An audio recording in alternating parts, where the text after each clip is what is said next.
when you think about cheating, there's a reason why that other person, whether it was the husband or the wife, has gone out, or the boyfriend or the girlfriend has gone out to do that act. So if you have gone and cheated on me, it's not about the cheating itself. It's about what caused you to do that. It's from Romantic Beast. Nice. Hey, Romantic Great Beast. name. What are your thoughts on cheating? Would you give your partner a second chance? Why don't you take it? I'll answer that first. Yeah. Well, the answer is no, I would not give them a second chance. And the reason being is we communicate so much, I actually don't wish people could hear, but we are so brutally honest about what we want, what we're looking for, what is important to us. And for me, the thing that I said right from the beginning, from day one, from our first day, is if you ever cheat on me or hit me, I'm out. Like, done. Fine. There's a harsh line. Bright lines. Bright line. Thank you. It's a bright line for me. So if you cheat on me and you hit me, I'm done. And so A, I made that very clear from day one.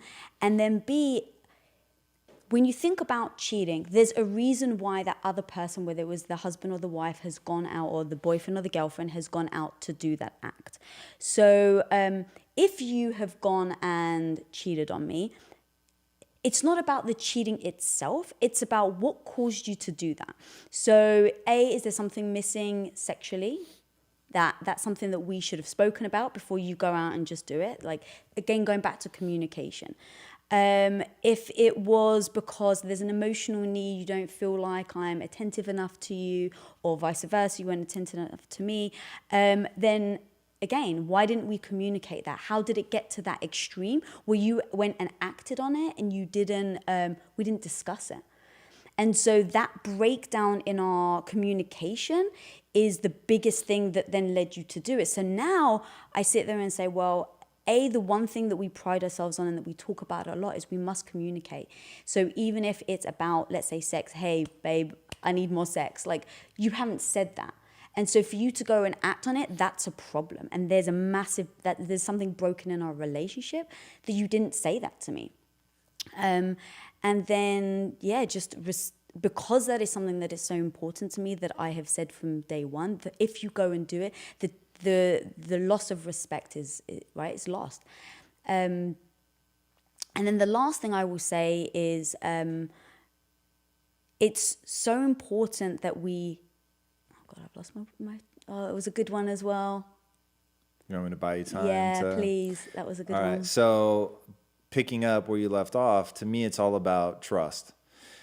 And trust. So to me, I believe relationships are sacred. I believe that there's literally the holy in a relationship, and that there's a level of depth and beauty to human connection that just isn't paralleled anywhere else.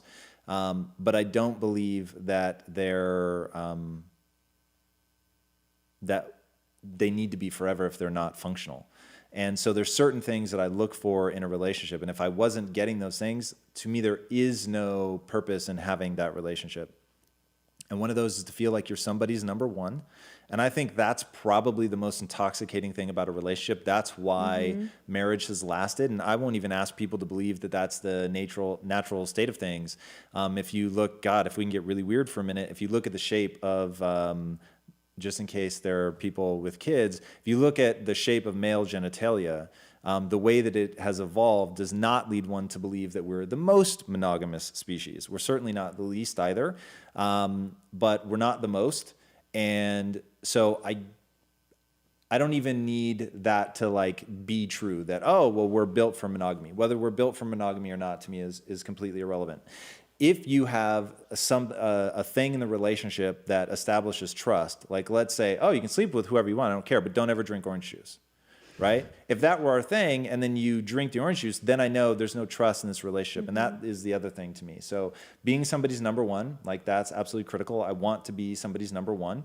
And then the other is I need to know that I can trust them, because the emotional attack that one feels when they're destabilized by not knowing if they can trust the other person is so uniquely horrible.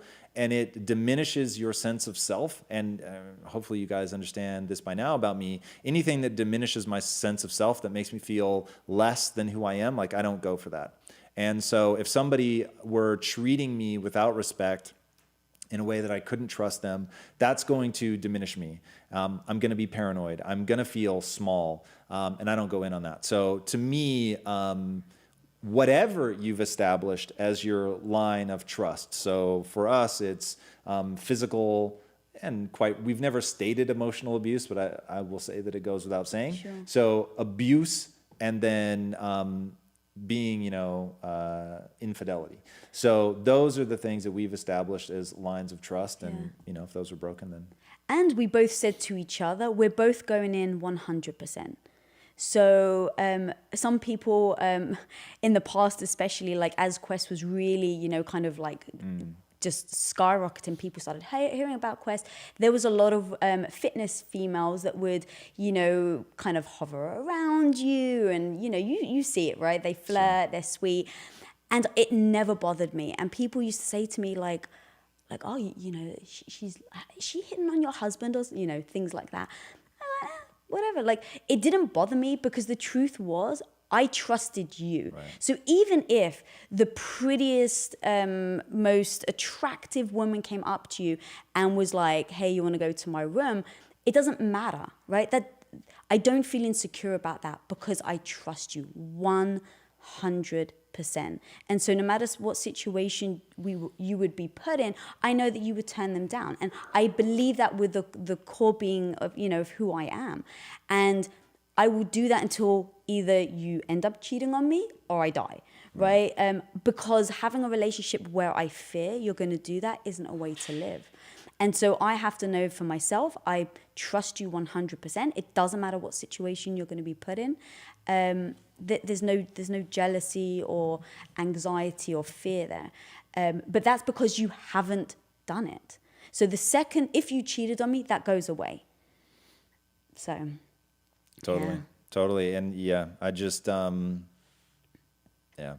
just us. Like, and no moral judgment on people that feel differently. Like, I respect that. I think everybody just has to draw their own line and say, this is what's important to me. This is what I'm willing to put up with. And that's the thing. We had that discussion from the get-go, and we were very honest with each other.